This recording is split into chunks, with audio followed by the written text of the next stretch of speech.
Sa'ad radhiyallahu anhu mengirim 10 orang sahabat. Waktu Rustum sudah keluar dengan pasukannya, maka Sa'ad mengutus 10 orang sahabat. Ada 2 sahabat yang menonjol di sini. Sahabat ini bernama Amr bin Karibit bin Zubaidi, ya, dan Tulaiha bin Khuwailid al-Uzdi. 2 sahabat ini juga punya kisah unik nih. Maka pada saat itu pun 10 orang ini pergi. Rupanya Rustum mengatakan, menerima instruksi dari Yazdajar, kita harus kerahkan pasukan kita yang terkuat, yang selama ini belum pernah dikerahkan sebanyak itu, 240.000 orang. 240.000 orang ini dibagi menjadi 3 bagian. Bagian ujung tombak terdiri dari 70.000 orang, bagian jantung dari pasukan tengah itu 100.000 orang, dengan ekor pasukan 70.000 orang. Maka yang terjadi pada saat itu, jalanlah. Dan Rustum ini mengatur strategi supaya kalaupun ada mata-mata muslim, dia tahu bahwasanya pasukan ini sangat besar, jalan dulu yang 70.000 itu. Setelah perjalanan 2 hari, baru keluar yang 100.000. Setelah perjalanan 2 hari, baru keluar lagi yang 70.000. Jadi pasukan ini sangat besar jalan. Pada saat itu, 10 orang ini diutus oleh Sa'ad, coba ngintai. 10 orang ini memang pemberani, terutama 2 orang ini.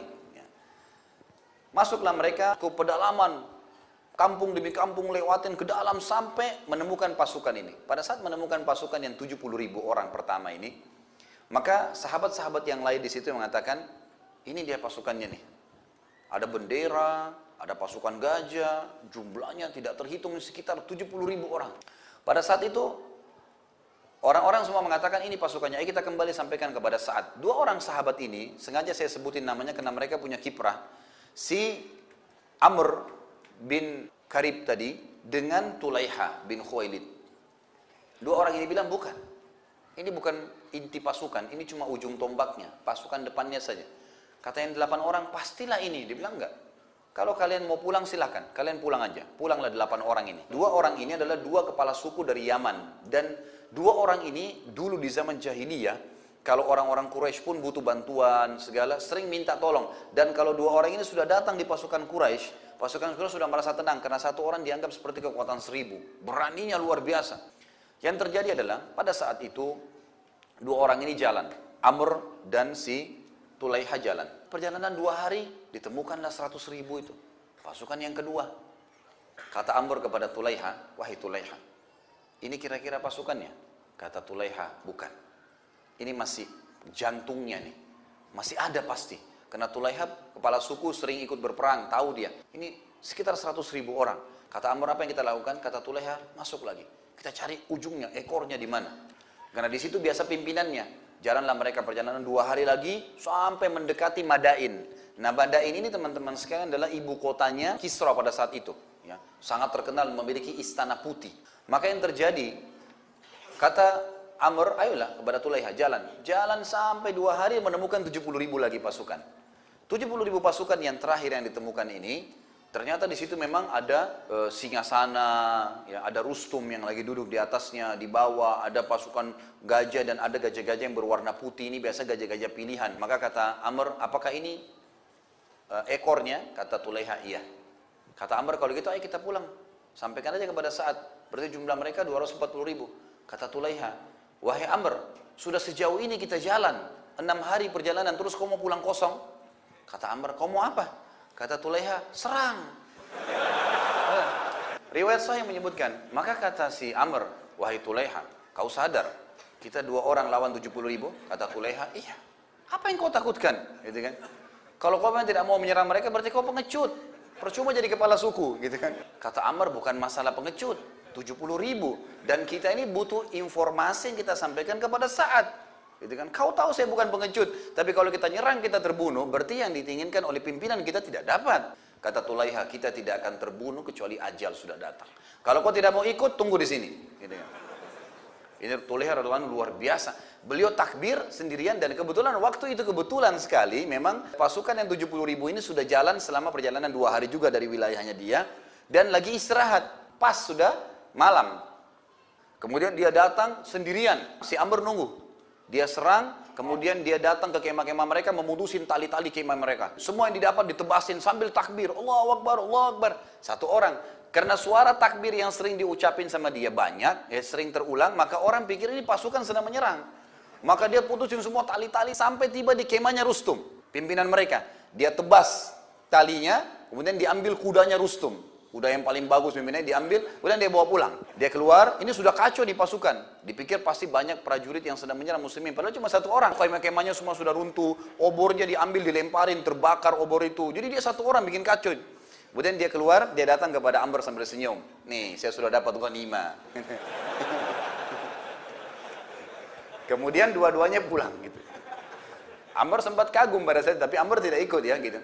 Pulanglah dia, lalu diperdengarkan kepada Sa'ad. Saat mengatakan, bagus yang kamu lakukan. Itu yang namanya prajurit gitu. Mestinya nyerang, jangan takut gitu kan. Ya, ini termasuk kisah yang unik yang terjadi pada saat itu, sebelum terjadi peperangan. Dan Saat tetap berpegang pada instruksi, dan ini penting sekali, memegang instruksi pemimpin. Kata Umar, jangan serang sampai mereka menyerang. Sampai kau nanti mengetahui aib dan kekurangan serta kelemahan pasukan musuhmu.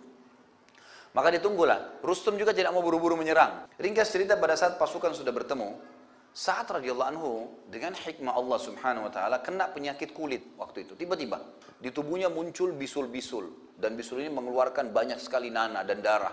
Kesakitan. Jadi dia cuma bisa berdiri atau tengkurap. Dia nggak bisa yang lain. Sa'ad radhiyallahu anhu. Maka Sa'ad mengatakan, saya menunjuk Khalid bin Marfa', ini ada satu tabi'in ya. Kata Sa'ad, letakkan saya di tempat tertinggi di arena peperangan ini. Kebetulan Qadisiyah ini ada di lapangan kayak padang pasir dan ada gunung-gunung batu. Maka Sa'ad pun dibawa sampai ke atas. Nah Sa'ad ini radhiyallahu anhu baring tengkurap sambil melihat pasukan musuh. Dan ternyata hikmahnya juga adalah Sa'ad jadi bisa tahu seberapa besar pasukan musuh. Karena kalau dari gunung kan kelihatan. Terus Sa'ad terus memotivasi ya para pasukannya sampai dia mengatakan, aku telah mewakilkan kepada Khalid bin Arfatah sebagai wakilku, maka ikutilah dia. Maka mereka pun akhirnya mengikuti Khalid bin Arfatah. Kata Sa'ad menjelang sholat duhur, jangan pernah menyerang sampai azan duhur dan kalian sholat duhur. Setelah sholat duhur, maka dengarkanlah pecikan takbirku. Kalau aku takbir yang pertama, maka kalian juga ikut bertakbir. Saat takbir, orang yang dibawanya menyampaikan takbir, sana takbir, terdengar takbir, takbir semua serentak. 30.000 orang. Setelah itu, kalian tenang. Tunggu instruksi takbir saya yang kedua. Maka Sa'ad pun bertakbir setelah melihat pasukan musuh sambil berdoa kepada Allah lalu berkata, Allahu Akbar yang kedua. Sampailah kepada orang yang dekat Sa'ad lalu menyampaikan sampai ke pasukan. Semuanya takbir yang kedua. Kemudian Sa'ad melihat lagi ke arah musuh sambil berdoa kepada Allah Subhanahu wa taala akan mengucapkan takbir yang ketiga. Dia rupanya ini secara manusiawi ingin melihat reaksi takbir kepada pasukan-pasukan musuh. Dan Sa'ad bisa melihat dari jarak jauh, mereka saling melihat satu sama yang lain. Artinya ini ada pengaruh kejiwaan terhadap takbir tersebut. Karena 30.000 orang semua takbir.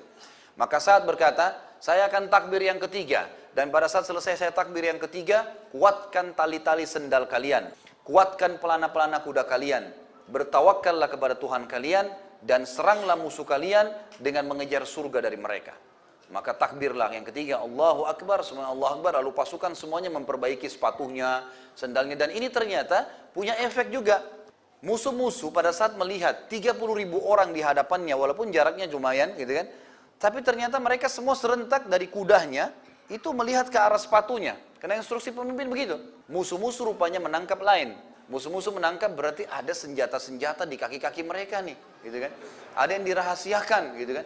Padahal instruksi Sa'ad cuma begitu, suruh kuatkan sendal-sendal kalian, kuatkan pelana-pelana kalian.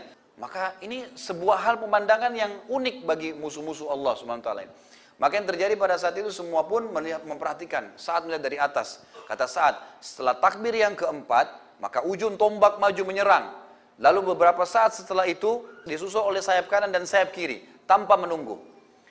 Pada saat kalian sudah bertemu dengan musuh kalian, ucapkan dengan suara keras, la haula wa la quwata illa billah. Ucapkan, la haula wa la quwata illa billah. Terus begitu. Maka akhirnya pasukan pun melakukan saat bertakbir yang keempat, Allahu Akbar, disampaikan Allahu Akbar, semuanya bertakbir, maka dilakukanlah ujung tombak maju. Kemudian sayap kanan, sayap kiri maju. Mereka begitu mengucapkan la haula wala quwata illa billah, la haula wala quwata illa billah, maka di dalam buku-buku sejarah dikatakan musuh-musuh mereka berjatuhan seperti lalat-lalat yang jatuh, bertebaran jatuh karena semangat yang besar. Orang-orang muslim ingin mencari kematian karena saat mengatakan kejarlah surga dari musuh-musuh kalian, sementara musuh-musuh mereka itu berharap bisa selamat karena mereka menerima gaji dari itu. Beda. Lalu Sa'ad radhiyallahu anhu memerintahkan pada saat itu ujung ekor untuk jatuh maju ke depan. Terus maju saja dengan sentakan-sentakan kaki mereka sambil bertakbir, sambil melantunkan ayat-ayat surah Al-Anfal. Maka jalanlah pasukan yang di belakang ini. Nah, ternyata jalannya pasukan ekor ini dengan tenang, sementara kancah peperangan berkecamuk. Ini tidak biasa terjadi dalam peperangan. Biasanya kalau lagi berkecamuk pun pasukan dari belakang juga menyerang dengan cepat. Ini enggak, memang sengaja begitu. Dan oleh Sa'ad disuruh melebur. Jadi tadinya pasukan ekor itu kotak misalnya, maka disuruh memanjang ke samping oleh Sa'ad radhiyallahu anhu. Lalu mereka disuruh jalan dengan tenang sambil membaca ayat-ayat Al-Quran. Oleh musuh, ternyata Rustum di bagian belakang menyaksikan kejadian tersebut dan melihat kalau ini adalah strategi perang yang belum pernah mereka tahu sebelumnya, dan ini memang sangat luar biasa. Musuh-musuh pada saat melihat ada pasukan yang melebar datang dari belakang tidak menyerang, maka dengan jalannya mereka pelan. Biasanya pasukan kalau jalan pelan itu karena terlalu banyak jumlahnya. Pasukan kalau banyak jumlahnya maka jalannya pelan, tidak bisa semuanya serentak lari gitu kan. Maka mereka mengira bahwasanya pasukan ini sangat banyak, bukan lagi 30.000 seperti yang diinstruksikan. Ringkas cerita adalah setelah 3 hari peperangan, 4 hari tepatnya terjadi peperangan, pasukan muslimin mendapatkan kemenangan.